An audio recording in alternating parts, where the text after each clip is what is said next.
Okay friends, so now we know what transportation is and what is the need of transportation. ठीक है, now we can define transportation system.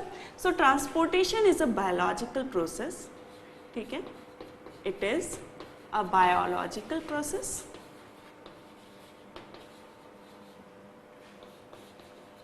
in which a substance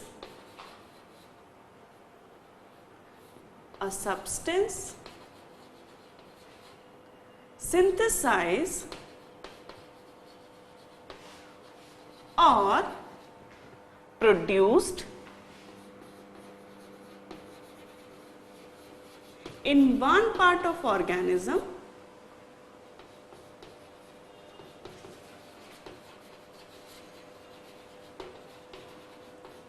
is carried to other part of organism. Okay, so how we have defined it कि एक ऐसी biological process जिसमें कि कोई substance organism के किसी एक पार्ट में सिंथेसाइज हुआ है या फिर एब्जॉर्ब हुआ है. जैसे कि फॉर एग्जांपल सिंथेसाइज मतलब यदि प्लांट में देखें तो प्लांट में सिंथेसाइज क्या हो रहा है, फूड.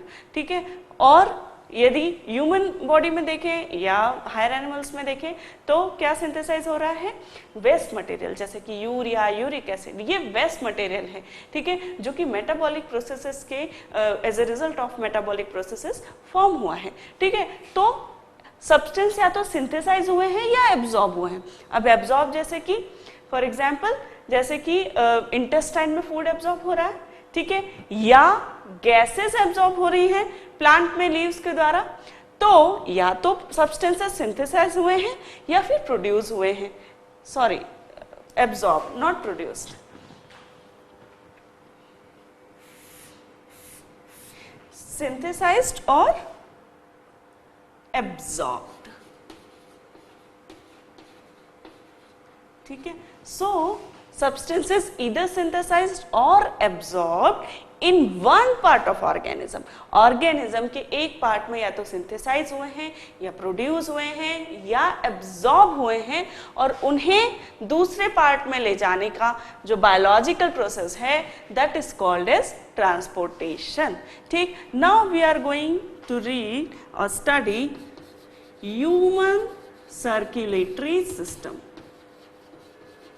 ठीक है, ऑलरेडी मैं इसके बारे में आपको बता ही चुकी हूँ कि ह्यूमन सर्कुलेटरी सिस्टम जो है वो किन किन कंपोनेंट से बना हुआ होता है. तो मेनली जो है मैंने सभी बता दिया था. सबसे फर्स्ट हम पढ़ने वाले हैं ब्लड. ठीक है, जो कि मेन व्हीकल है ट्रांसपोर्टेशन का ह्यूमन सर्कुलेटरी सिस्टम में. और ब्लड जो है एक क्या है, एक लिक्विड और फ्लूइड कनेक्टिव टिश्यू है. ठीक है, यूजुअली कनेक्टिव टिश्यू उन टिश्यूज को कहते हैं. ठीक है, सबसे पहले तो टिश्यूज किसे कहते हैं, सिमिलर काइंड ऑफ सेल्स जब गैदर होके जो है बनाती है स्ट्रक्चर, उसे टिश्यू कहते हैं. ठीक है, अब कनेक्टिव टिश्यू किसे कहते हैं. ठीक है, तो कनेक्टिव टिश्यू बॉडी में उन टिश्यूज को कहते हैं जो कि एक पार्ट को दूसरे पार्ट से कनेक्ट करते हैं. ठीक है, उन्हें कहते हैं कनेक्टिव टिश्यू. जैसे कि स्किन जो है हमारी वो एक प्रकार का कनेक्टिव टिश्यू है. ठीक है, मसल्स जो है वो एक प्रकार का कनेक्टिव टिश्यू है. क्यों, क्योंकि ये एक पार्ट को दूसरे पार्ट से कनेक्टिंग का काम करती हैं, होल. ठीक है, इसी वजह से हमारी पूरी बॉडी होल्डेड रहती है. मसल्स हैं, स्किन्स हैं. ठीक है, तो इन टिश्यूज को हम कहते हैं कनेक्टिव टिश्यू. ठीक है, तो ओके, सो कनेक्टिव टिश्यू उन टिश्यूज को हम कहते हैं बॉडी में जो एक पार्ट को दूसरे पार्ट से कनेक्ट करके रखते हैं. ठीक है, फॉर एग्जाम्पल बॉडी में इस प्रकार के डिफरेंट टिश्यूज होते हैं, लेकिन ब्लड भी एक प्रकार का टिश्यू कहलाता है. लेकिन चूंकि ये फ्लूइड होता है इसलिए इसे फ्लूइड कनेक्टिव टिश्यू कहते हैं.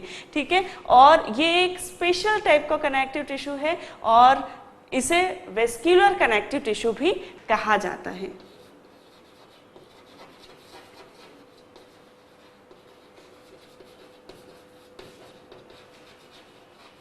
Okay, so it is also called as vascular connective tissue. अब ब्लड जो है, यदि उसके कंपोनेंट देखें कि किन किन चीज़ों से ब्लड बनता है, ठीक है, तो ब्लड का जो लिक्विड कंपोनेंट होता है वो कहलाता है प्लाज्मा, और जो सेल्यूलर कंपोनेंट होता है, ब्लड एक लिक्विड से बना हुआ रहता है और साथ में उसमें बहुत सारी सेल्स जो हैं वो रहती हैं, तो इन सेल्स को कहते हैं ब्लड सेल्स, ठीक है। तो एक तो कंपोनेंट हो गया प्लाज्मा, दूसरा कंपोनेंट है ब्लड सेल्स, ठीक। अब प्लाज्मा जो होता है ब्लड का, वो 55% ऑफ ब्लड वॉल्यूम फॉर्म करता है, ठीक है। दैट मीन्स कि जो ब्लड रहेगा उसका 55% प्लाज्मा होता है, ठीक है। और प्लाज्मा जो है उसका 92% जो है वो वाटर से फॉर्म्ड होता है, ठीक है। ब्लड में जितना भी प्लाज्मा होगा, दैट मीन्स 55%, उस प्लाज्मा का 92% जो है वो वाटर होता है, ठीक है। और इस प्लाज्मा में क्या क्या डिसॉल्व रहता है? शुगर, ठीक है, कुछ गैसेस भी इसमें डिसॉल्व होती हैं। फॉर एग्जाम्पल कार्बन डाइऑक्साइड जो है वो उसका कुछ % प्लाज्मा में भी डिसॉल्व रहता है, ठीक है। साथ ही हार्मोन्स रहते हैं इसमें, सॉल्ट्स होते हैं, सोडियम, पोटेशियम, कैल्शियम, ये इनके जो सॉल्ट्स होते हैं ये प्लाज्मा में रहते हैं, ठीक है। और साथ ही जो दूसरे वेस्ट मटेरियल्स हैं जैसे यूरिया, यूरिक एसिड, ये भी इसमें डिसॉल्व रहते हैं, ठीक है।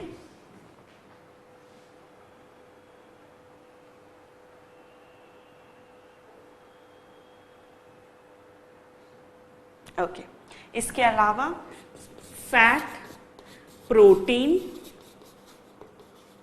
ठीक है, और कुछ ऐसे केमिकल्स जो कि ब्लड क्लॉटिंग में हेल्प करते हैं, ठीक है। तो ब्लड का 55% प्लाज्मा के द्वारा बनाया जा रहा है, जो कि एक कलरलेस लिक्विड होता है प्लाज्मा, सीरम भी कहते हैं इसे, ठीक है। और ये जो है 92% वाटर से ही फॉर्म होता है, इसीलिए हमारी बॉडी में वाटर बहुत ज़रूरी है। वाटर की यदि थोड़ी भी कमी हो जाती है तो तुरंत हमें डिहाइड्रेशन हो जाता है, इसीलिए क्योंकि मेन सर्कुलेटरी सिस्टम का जो 55% है उसका भी 92% वाटर से फॉर्म हो रहा है, तो वाटर बहुत इसेंशियल होता है हमारी बॉडी के लिए, ठीक है। और ये जो प्लाज्मा है इसमें शुगर, दैट मीन्स जो ग्लूकोज ट्रांसपोर्ट किया जा रहा है from one place to another, वो इसमें डिसॉल्व होता है। साथ ही गैसेस, ठीक है, कुछ गैसेस का परसेंटेज इसमें डिसॉल्व होता है।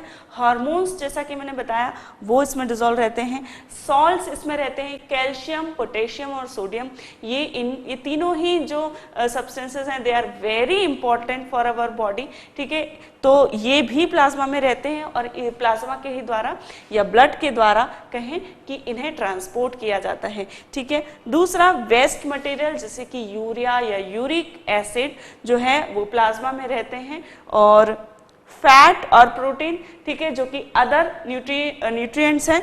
शुगर के अलावा, कार्बोहाइड्रेट के अलावा फैट और प्रोटीन भी हमारी बॉडी के लिए बहुत ही ज़रूरी होते हैं, तो वो भी प्लाज्मा में डिसॉल्व होते हैं। साथ ही कुछ केमिकल्स, वो केमिकल्स जो कि हेल्प करते हैं क्लॉटिंग में। क्लॉटिंग क्या होती है? जैसे कि जब भी हमें यदि कोई चोट लग जाती है तो हमें जो है वहाँ से ब्लड ooze होने लगता है, ठीक है, लेकिन कुछ ही देर में वहाँ पर जो है वो ब्लड धीरे धीरे अपने आप कम हो जाता है बहना। तो वो जो ब्लड है, until and unless there is a very big injury, जैसे एक्सीडेंट्स होते हैं उनमें जो है इंजुरी बहुत बड़ी होती है और इसीलिए जो ब्लड लॉस है वो वहाँ ज़्यादा होता है। लेकिन यदि हमें छोटी मोटी चोट लगती है तो हमें बहुत कंटिन्यूसली ब्लड फ्लो नहीं होता है until and unless there is any abnormality, ठीक है। नॉर्मली वहाँ पर कंटिन्यू ब्लड फ्लो नहीं होता है, धीरे धीरे वो ब्लड जो है वहाँ पे बंद हो जाता है। वो किस कारण होता है? जब भी हमें कहीं कहीं चोट लगती है तो हमारी बॉडी में खास तौर से हमारी ब्लड में ऐसी मैकेनिज्म है जिसकी वजह से जब भी हमें चोट लगती है तो तुरंत वहाँ पे जो ब्लड है वो थिक हो जाता है और एक क्लॉट फॉर्म कर लेता है और उसे कहते हैं ब्लड क्लॉटिंग। उस ब्लड क्लॉटिंग की वजह से हमें जो कंटिन्यूअस ब्लड फ्लो है वो नहीं होता और वहाँ पर जहाँ भी इंजरी हुई है वहाँ से हमें कंटिन्यू ब्लड लॉस नहीं होता। ये एक जो है प्रिवेंटिव मैकेनिज्म है सो दैट यदि हमें कहीं इंजरी हो तो हमारा ब्लड, चूँकि हमारा ट्रांसपोर्टेशन का एक बहुत ही इम्पॉर्टेंट व्हीकल है, तो यदि ब्लड लॉस होगा तो बॉडी में जो है हमें मैकेनिज्म में दिक्कत आएगी, हमारी सारी बायोलॉजिकल प्रोसेसेस नहीं हो पाएगी क्योंकि ब्लड बहुत सारे इंपॉर्टेंट काम कर रहा है और यदि ब्लड लॉस होगा तो इन कामों में करने में हमें बॉडी को दिक्कत आएगी। इसलिए ये एक प्रिवेंटिव मैकेनिज्म है to prevent the blood loss. ठीक है, तो इस ब्लड क्लॉटिंग में बहुत सारे केमिकल्स इन्वॉल्व होते हैं जो कि ब्लड के प्लाज्मा में डिसॉल्व रहते हैं। ठीक है, तो ब्लड का जो लिक्विड कंपोनेंट है वो कहलाता है प्लाज्मा और उसके बारे में हमने पढ़ा। अब जो सेल्यूलर कंपोनेंट हैं वो कहलाते हैं ब्लड सेल्स। ठीक है, अब ये ब्लड सेल्स हमारे ब्लड में 3 प्रकार की होती हैं, रेड ब्लड सेल्स या आरबीसीज, वाइट ब्लड सेल्स या डब्ल्यूबीसीज एंड प्लेटलेट्स और थ्रोम्बोसाइट्स। ठीक है, सबसे पहले हम पढ़ेंगे आरबीसीज के बारे में। आरबीसीज जो होती हैं मोस्ट एबंडेंट सेल्स होती हैं ब्लड की, सबसे ज्यादा मात्रा में जो सेल्स होती हैं वो है आरबीसीज। ठीक है, इनका जो काउंट है वो 4.5 मिलियन से 5 मिलियन पर microlitre of blood. Can you imagine कि 1 माइक्रोलीटर में, ब्लड के 1 माइक्रोलीटर में अराउंड 4.5 to 5 मिलियन आरबीसीज रहती है। 5 मिलियन आरबीसीज मतलब 50 lakhs RBCs in only a microlitre. ठीक है, तो इसलिए आरबीसीज मोस्ट एबंडेंट होती हैं। ठीक है, ये डिस्क शेप्ड सेल होती हैं, फ्लैट और डिस्क शेप हो सकती हैं। ठीक है, ये आरबीसीज जो होती हैं एक्चुअली कलरलेस होती हैं, लेकिन जब यदि सिंगल आरबीसीज को देखा जाए तो वो कलरलेस होती है। लेकिन जब आरबीसीज, बहुत सारी आरबीसीज को एक साथ आप देखेंगे तो वो हमें रेड कलर की दिखती हैं। क्यों दिखती हैं? क्योंकि आरबीसीज में एक प्रोटीन होता है जो कि कहलाता है हीमोग्लोबिन। ठीक है, ये प्रोटीन हीमोग्लोबिन कहलाता है जो कि आरबीसीज के अंदर रहता है और ये हीमोग्लोबिन जो है एक रेस्पिरेटरी पिगमेंट है। हीमोग्लोबिन क्या है? एक रेस्पिरेटरी पिगमेंट है। क्यों इसे कहते हैं रेस्पिरेटरी पिगमेंट? ऑलरेडी हमें पता है रेस्पिरेशन क्या होता है, गैसेस का एक्सचेंज और फिर उससे एनर्जी रिलीज करना। तो ये जो हीमोग्लोबिन होता है ह्यूमन बॉडी में, ये हीमोग्लोबिन क्या करता है? गैसियस एक्सचेंज करता है। ठीक है, जैसा कि हमें पता है कि ये जो हीमोग्लोबिन होता है इसकी ऑक्सीजन के लिए बहुत एफिनिटी होती है। जहाँ ऑक्सीजन ज़्यादा मात्रा में होती है वहाँ पे ये हीमोग्लोबिन ऑक्सीजन से जुड़ के ऑक्सी हीमोग्लोबिन बना लेता है। ठीक है, और जहाँ पर जो है सेल्स में जब देखिए, फॉर एग्जाम्पल यदि हम देखें कि एल्वोलाई का एग्जाम्पल हमने देखा था कि क्या होता है एल्वोलाई में, मैंने बताया था आपको कि जो कैपिलरीज हैं उसमें जो है जब वो ब्लू रहती है तो क्या होता है? डीऑक्सीजनेटेड ब्लड होता है।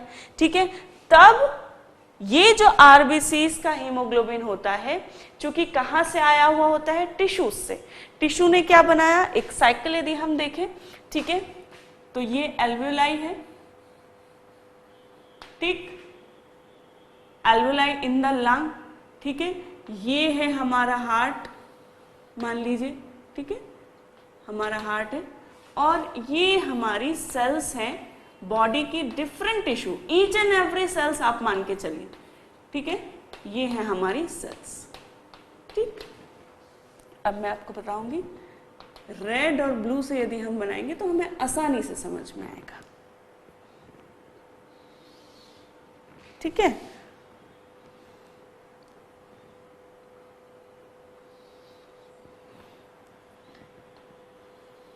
ठीक है,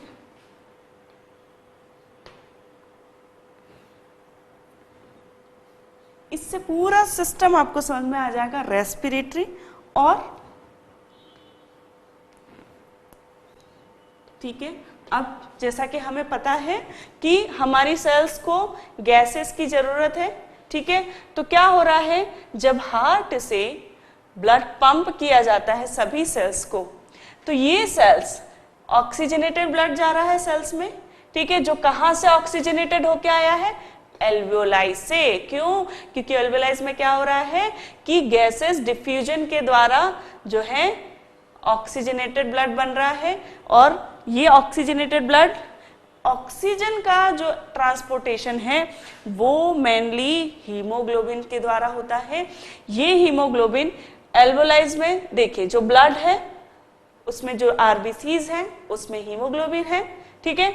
जब ये डीऑक्सीजनेटेड ब्लड यहाँ जाता है, लेकिन जब वो रिटर्न आता है तो वो ऑक्सीजनेटेड होके आता है, क्योंकि एल्वियोलाई के अंदर जो ऑक्सीजन थी वो यहाँ के हीमोग्लोबिन से जुड़ गई। अब एल्वियोलाई से ब्लड, दैट मीन्स लंग्स के से ब्लड गया हार्ट में, हार्ट से जो है ब्लड कहाँ पे आता है, लेफ्ट वेंट्रिकल में, और लेफ्ट वेंट्रिकल के द्वारा ब्लड पंप आउट होता है, और वहां से हमारी बॉडी में ऐसी मैकेनिज्म होती है, ऐसी स्ट्रक्चर है कि हार्ट से जो वेसल्स निकल के जाती हैं वो सारी बॉडी के सभी सेल्स को सप्लाई करती हैं। तो यहाँ पे आप देखा कि जो ऑक्सीजनेटेड ब्लड आया वो ऑक्सीजनेटेड ब्लड टिश्यूज में गया, सभी टिश्यूज में, उन्होंने उसे यूटिलाइज किया और क्या बनाया, एज अ रिजल्ट ऑफ जो रेस्पिरेशन है क्या बना, कार्बन डाइऑक्साइड। अब ऑक्सीजन तो यूटिलाइज हो गई है लेकिन कार्बन डाइऑक्साइड बन गया है, और वो इस हीमोग्लोबिन से जब जुड़ता है तो वो कार्बामिनो हीमोग्लोबिन बना लेता है, और उसकी वजह से जो ब्लड है उस कार्बामिनो हीमोग्लोबिन की वजह से ये जो ब्लड है ये पर्पलिश ब्लू दिखने लगता है, ठीक है। और फिर इस डीऑक्सीजनेटेड ब्लड को फिर से हार्ट की तरफ पहुंचाया जाता है, ठीक है। सभी टिश्यूज से ब्लड रिटर्न होता है वेन्स के द्वारा, और ये फाइनली बिग वेन्स में वो जाके और हार्ट में ड्रेन कर दिया जाता है।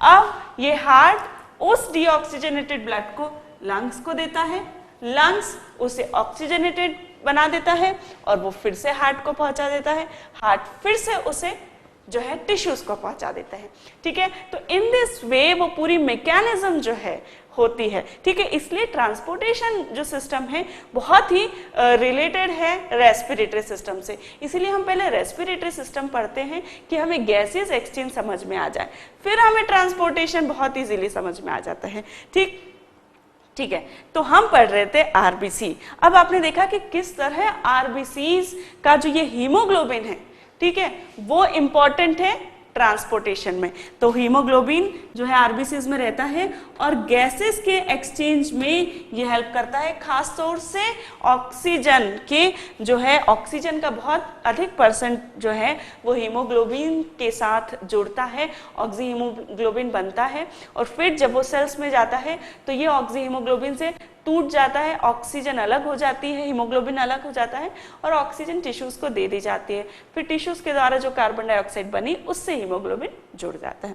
तो इन आरबीसीज में जो हीमोग्लोबिन होता है वो गैसेस की ट्रांसपोर्टेशन में बहुत ही इंपॉर्टेंट है, और इसीलिए आपको पता होगा कि ये हीमोग्लोबिन का जो परसेंटेज है, ठीक है, हमेशा जो है करवाते हैं, और यदि हीमोग्लोबिन कम होता है तो डॉक्टर्स ऐसा कहते हैं कि भाई आपको खून की कमी है। तो वो खून की कमी क्यों है कि या तो आरबीसीज आपकी बहुत कम फॉर्म हो रही हैं या आपको जो है हीमोग्लोबिन की कमी है बॉडी में, ठीक है। तो इस प्रकार हीमोग्लोबिन आपको समझ में आया कि क्या कंपोनेंट, एक प्रोटीन है जो कि ऑक्सीजन और कार्बन डाइऑक्साइड के ट्रांसपोर्ट में एक बहुत ही अहम भूमिका निभाता है।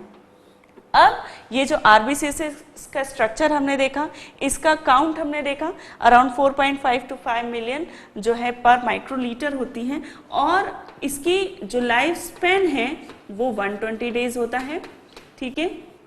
120 दिन तक ये जो है जीवित रह सकती है, इसकी जो लाइफ है वो 120 डेज होती है। ठीक है, तो आरबीसीज हमने देखा कि रेड ब्लड सेल्स क्यों कहते हैं, क्योंकि जब हम इन्हें बहुत सारी मात्रा में जब इन्हें आप देखेंगे तो they look red because of haemoglobin. ठीक है, जो कि रेस्पिरेटरी पिगमेंट है, haemoglobin is a respiratory pigment in human. ठीक, WBCs, अब WBCs क्या होती हैं? WBCs को वाइट ब्लड सेल्स भी कहा जाता है और ये जो है एक्चुअली कलरलेस होती हैं। इनका साइज आरबीसीज से बड़ा होता है, ये काफी बड़ी साइज में होती है आरबीसीज के कंपैरिजन में, और इनकी संख्या आरबीसीज से कम होती है। ठीक है, और 4500 से 10,000 तक पर माइक्रोलीटर ये हो सकती हैं। इनका लाइफ स्पैन भी बहुत कम होता है। ठीक है, तो मैक्सिमम लाइफ स्पैन जो है 8 डेज होता है इनका। और WBCs जो है, RBCs तो सिर्फ एक ही टाइप की होती है, लेकिन WBCs के डिफरेंट सब टाइप्स भी होते हैं, और ग्रेन्युलोसाइट और agranulocyte depending upon the granules in the cytoplasm. Cytoplasm में ग्रेन्यूल्स हैं या नहीं उसके आधार पर ये दो प्रकार की होती हैं, एक ग्रेन्युलोसाइट, एक ए ग्रेनुलोसाइट, और फिर ए ग्रेनुलोसाइट्स जो रहती हैं उनके भी सब टाइप्स होते हैं। ठीक है, तो इसमें डिफरेंट काइंड ऑफ सब टाइप्स आते हैं WBCs में। इसका काउंट मैंने आपको बताया, लाइफ स्पैन काफी कम होता है। ठीक है, साइज में ये बड़ी होती हैं। ठीक है, they are larger in size, और लाइफ स्पैन इनका लेस होता है, काफी वेरी लेस। लेकिन ये WBCs हमारी बॉडी में एक बहुत ही इंपॉर्टेंट काम करती हैं और इन्हें सोल्जर्स भी कहा जाता है। ठीक है, तो they are called as soldiers and scavengers. ठीक है, अब सोल्जर्स क्यों कहा जाता है? Why they are called as soldiers? तो सोल्जर्स क्या करते हैं? यदि बॉर्डर पे, ठीक है, दूसरे देश से यदि कोई अटैक हुआ तो जो बॉर्डर पे हमारे सोल्जर्स होते हैं, what they do, they fights. ठीक है, उन्हें मार के और गिरा देते हैं। तो इसी प्रकार जो WBCs हैं, यदि हमारी बॉडी में कोई फॉरेन बॉडीज आती हैं, फॉरेन बॉडीज क्या क्या हो सकती हैं, जैसे कि बैक्टीरिया, जैसे कि वायरसेस। ठीक है, तो ये बैक्टीरिया और वायरसेस जब हमारी बॉडी में एंटर कर देते हैं थ्रू एनी रूट, ठीक है, फूड के साथ आ सकते हैं, ठीक है, जो हम सांस लेते हैं उसके साथ आ सकते हैं, तो ये जो फॉरेन बॉडीज होती हैं इनको मार गिराने का काम करती हैं हमारी WBCs। ठीक है, तो इस प्रकार डिफेंस का काम करती हैं और ये क्या कर देती हैं, ठीक है, WBCs जो हैं वो डिफरेंट तरीकों से इन फॉरेन बॉडीज को, इन वायरसेस, बैक्टीरियाज, फंगाई को मारती हैं। ठीक है, या तो ये उसे जो है एनगल्फ कर लेती है। एनगल्फ कर लेती मतलब कि या तो उसे ये खा जाती हैं और इन सेल्स में ऐसे एंजाइम्स रहते हैं जिसके द्वारा वो उन्हें डाइजेस्ट कर देती हैं, या फिर ये कुछ ऐसे केमिकल्स प्रोड्यूस करती हैं जिससे कि वो जो फॉरेन बॉडीज हैं वो किल हो जाएं। तो इस प्रकार दो तरीकों से ये हमारी इम्यूनिटी बढ़ाती हैं। तो हमारी जो इम्यूनिटी का काम है, जो हमारी रोग प्रतिरोधक क्षमता है, ठीक है, जिसे कि इम्यूनिटी कहा जाता है, वो हमारी WBCs के द्वारा मेंटेन की जाती है। ठीक है, तो इस प्रकार ये डिफेंस का काम करती है। कैसे, आपको पता चल गया। ठीक है, साथ ही ये स्कैवेंजर्स का काम करती हैं। अब स्कैवेंजर्स मतलब क्या? ठीक है, फॉर एग्जाम्पल जब कोई डेड बॉडीज जो रहती हैं, ठीक है, उसे जो भी खाता है उसे हम स्कैवेंजर्स कहते हैं। ठीक है, तो हमारी बॉडी में भी क्या होता है, बहुत सारी सेल्स जो हैं वो कॉन्स्टेंटली बहुत सारी सेल बनती रहती हैं, बहुत सारी सेल डेड होती रहती हैं। तो इस प्रकार जो सेल डेड हो जाती हैं उन्हें बॉडी से हटाना ज़रूरी है। तो उसे जो है खाने का काम, एनगल्फ करने का काम करती हैं हमारी WBCs। इसीलिए इन्हें सोल्जर्स एंड स्कैवेंजर्स कहा जाता है। ठीक, तो इस प्रकार हमने पढ़ा WBCs के बारे में। अब हम पढ़ते हैं प्लेटलेट्स के बारे में। प्लेटलेट्स क्या होती हैं? प्लेटलेट्स जो होती हैं सेल्स की फ्रेगमेंट्स होती हैं। ठीक है, जो है एक सेल लार्ज हो जाती है और फिर वो कुछ फ्रेगमेंट्स में टूट जाती हैं और वो हमारी बॉडी में, हमारे ब्लड में प्लेटलेट्स बनती हैं। ये प्लेटलेट्स जो हैं ये ब्लड क्लॉटिंग में एक बहुत ही महत्वपूर्ण जो है रोल ये प्ले करती हैं और इनकी संख्या जो है अराउंड 5 lakhs होती हैं, ठीक है, पर माइक्रोलीटर, ठीक है। तो ये प्लेटलेट्स जो हैं दे आर एक्चुअली फ्रेगमेंट्स होते हैं, fragments of cell, and they play very important role in blood clotting, ठीक है। तो जब भी इंजरी होती है तो ये प्लेटलेट्स ब्रोक डाउन हो जाती हैं and they release some chemicals which further help into the blood clotting. Blood clotting क्या है ऑलरेडी मैं आपको बता चुकी हूँ, ठीक। तो इस प्रकार जो ब्लड का कंपोनेंट है वो हमने पढ़ा। Blood is form by the plasma in the blood cells, ठीक है। प्लाज्मा में क्या क्या रहता है, कंपोनेंट देखा उसका हमने। फिर हमने देखी ब्लड सेल्स जो कि 3 प्रकार की हैं, आरबीसी, डब्ल्यूबीसी एंड प्लेटलेट्स। उनके डिफरेंट फंक्शंस देखे और उनकी काउंटिंग देखी कि सबसे ज्यादा आरबीसी होती हैं, ठीक है, उसके बाद प्लेटलेट्स और फिर डब्ल्यूबीसी। उनके क्या फंक्शंस है वो हमने देखे, ठीक। तो इस प्रकार हम देख चुके हैं कंपोनेंट ऑफ ब्लड। अब हम देखेंगे what are the functions of blood.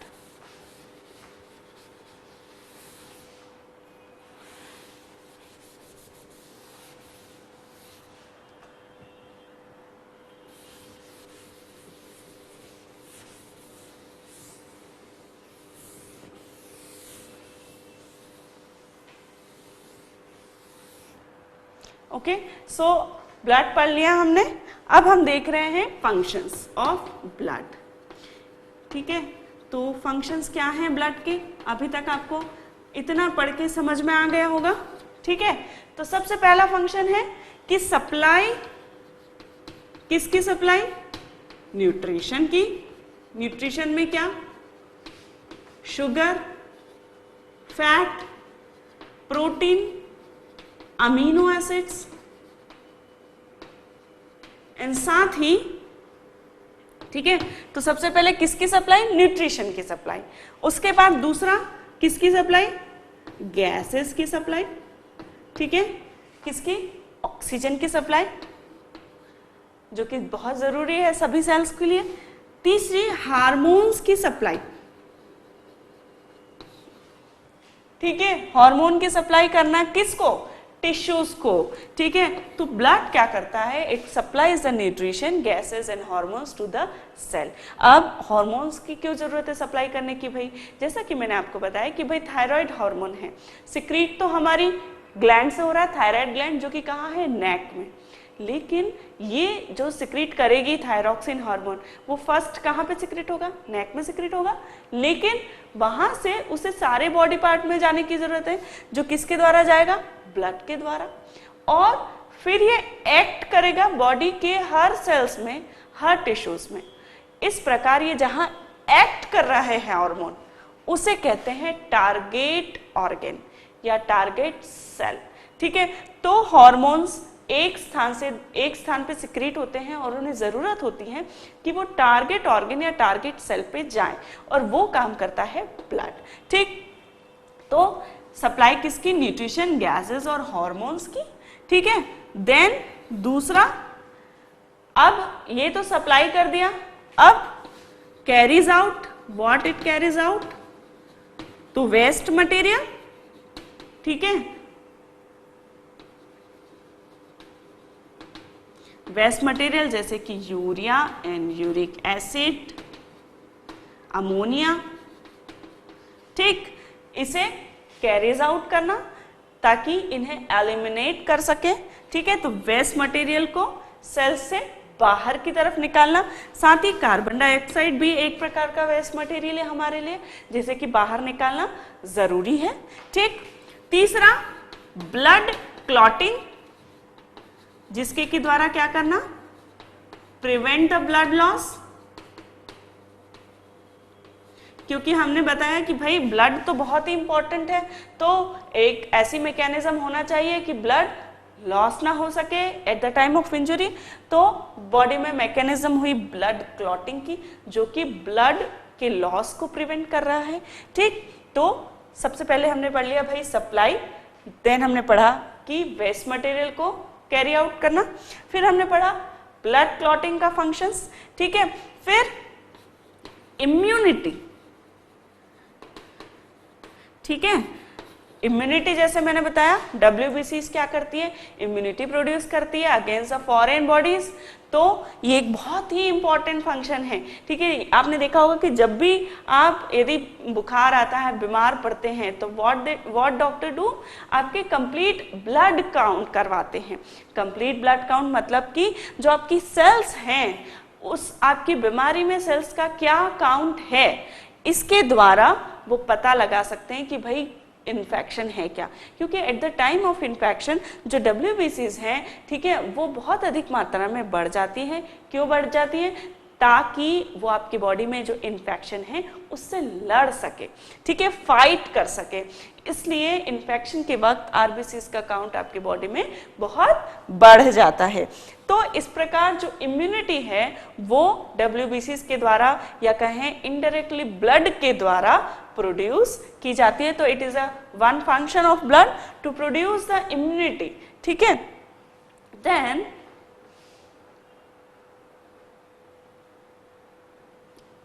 ठीक है, इम्यूनिटी हमने देखा।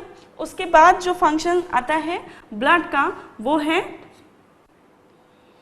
Okay, supply waste material, then blood clotting, immunity and then pH maintenance, ठीक है। तो बॉडी का जो पीएच है, पीएच क्या होता है, ठीक है। अब ये जो ब्लड प्लाज्मा होते हैं, ठीक है, अब हमारी एक बॉडी है और बॉडी में जो ब्लड है, ठीक है, उसका एक पीएच होता है, अल्कलाइन होता है ब्लड की जो एसिडिक लेवल, पीएच क्या होता है, एसिडिक लेवल जिससे हम मापते हैं, उस जो मापक है, उस जो यूनिट है उसको मापने की, उसको मेजर करने की, उसे हम कहते हैं पीएच लेवल। यदि पीएच लेवल कम होता है तो कहते हैं कि वो एसिडिक है, यदि पीएच लेवल ज़्यादा होता है तो हम क्या कहते हैं, अल्कलाइन है। तो जो ब्लड है उसका पीएच लेवल ज़्यादा होता है और वो अल्कलाइन होता है, ठीक है, बहुत अल्कलाइन नहीं लेकिन अल्कलाइन होता है। लेकिन यदि ये ब्लड का पीएच कम होने लगे तो क्या होगा, ब्लड एसिडिक बनने लगेगा और एसिडिक ब्लड हमारे टिश्यूज को, सेल्स को हार्म पहुंचाएगा।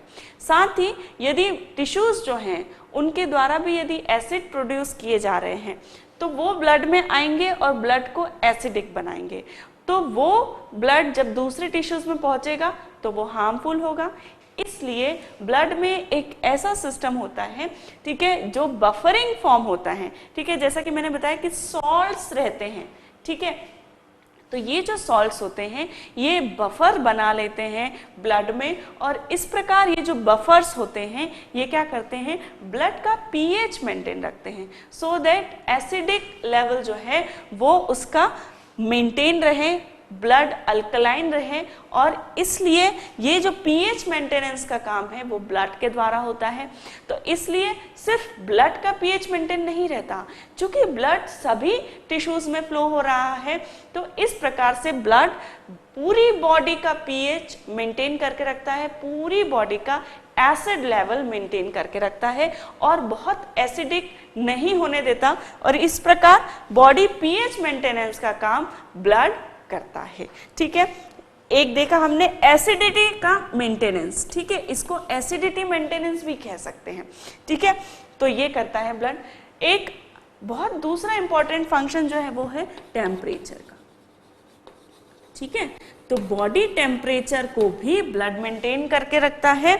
और जैसा कि हमें पता है कि कुछ एनिमल्स जो हैं वो कोल्ड ब्लडेड होते हैं, ठीक है। उन्हें कोल्ड ब्लडेड क्यों कहा जाता है, क्योंकि उनका जो ब्लड है, उनका ब्लड बॉडी का जो टेम्परेचर है उसे मेंटेन नहीं रख सकता। यदि बाहर का एनवायरनमेंट कोल्ड है तो उनकी बॉडी का टेम्परेचर भी कोल्ड हो जाता है और इन दैट केस उन एनिमल्स को ऐसे एडाप्टेशंस करने पड़ते हैं सो दैट वो बाहर के एनवायरनमेंट से अपनी बॉडी को बचा सके। फॉर एग्जांपल स्नेक को ले लें या लिजार्ड्स को ले लें। ये जो स्नेक्स और लिजार्ड हैं बहुत अधिक कोल्ड एनवायरनमेंट में हमें नहीं दिखते हैं। क्यों नहीं दिखते हैं? क्योंकि वो एक डीप स्लीप में चले जाते हैं, वो छुप जाते हैं सो दैट बाहर का एनवायरनमेंट उन्हें अफेक्ट नहीं करें, क्योंकि यदि बाहर बहुत कोल्ड है तो उनका ब्लड कोल्ड हो जाएगा, ठीक है। इसलिए उन्हें ज़रूरत होती है एस्टिवेटिज्म या हाइबरनेशन की। लेकिन ह्यूमन जो हैं, ठीक है, मैमल्स जो हैं वो पाइक्लोथर्मिक होते हैं, दैट मीन्स वो अपनी बॉडी का टेम्परेचर मेंटेन कर सकते हैं। इसीलिए हमें पता होगा कि भाई जो हमारी बॉडी है उसका 38 डिग्री सेल्सियस टेम्परेचर रहता है। तो हम कैसे कह सकते हैं, क्यों? क्योंकि हमारी बॉडी में मैकेनिज्म होती है जिसके द्वारा बॉडी का टेम्परेचर कांस्टेंट मेंटेन हम कर सकते हैं, और ये कांस्टेंट टेम्परेचर जो है वो ब्लड के द्वारा मेंटेन किया जाता है, ठीक है। फॉर एग्जाम्पल जब कोल्ड वेदर हो जाता है तो ब्लड का जो सप्लाई है वो बढ़ जाती है टिश्यूज में, सो दैट ब्लड जो है उसे वार्म कर सके टिश्यूज को, और ब्लड की वजह से जो है वो फ्रीज नहीं होते, बहुत अधिक कोल्ड में जो है फ्रीज हो सकते हैं टिश्यूज, और क्योंकि हमारा जो ब्लड है वो वहाँ पे सप्लाई बढ़ा देता है, और इस प्रकार वो क्या करता है कि बॉडी का टेम्परेचर कांस्टेंट करता है, ठीक है। मसल्स भी हमारी बॉडी के टेम्परेचर को मेंटेन करने में खास भूमिका निभाती है, ठीक है। बहुत अधिक कोल्ड हो जाता है तो मसल्स शिवर करने लगती हैं, और उसकी वजह से हमें शिवरिंग फील होती है। तो वो जो शिवरिंग है उसकी वजह से क्या होता है, हमें पता है कि मसल कॉन्ट्रैक्ट होती है तो हीट प्रोड्यूस होती है, ठीक है। तो मसल्स कॉन्ट्रैक्ट होगी, जैसे हम बहुत एक्सरसाइज करते हैं तो हमें गर्मी लगती है। क्यों गर्मी लगती है? क्योंकि मसल्स जब कांस्टेंट वर्क करती हैं तो वो हीट प्रोड्यूस करती हैं। वो हीट क्या होता है, ब्लड के द्वारा ले ली जाती है और सभी जगह डिस्पर्स कर दी जाती है। तो इसीलिए जब हमें बहुत ठंड लगती है तो हम शिवर करने लगते हैं। तो वो एक इनवॉलेंट्री प्रोसेस है जिसके के द्वारा हमारी बॉडी का टेम्परेचर मेंटेन रहता है, ठीक है। तो blood plays an important role in maintaining the body temperature, ठीक है। तो इस प्रकार हमने functions of blood देखे। अब हम देखेंगे blood vessels।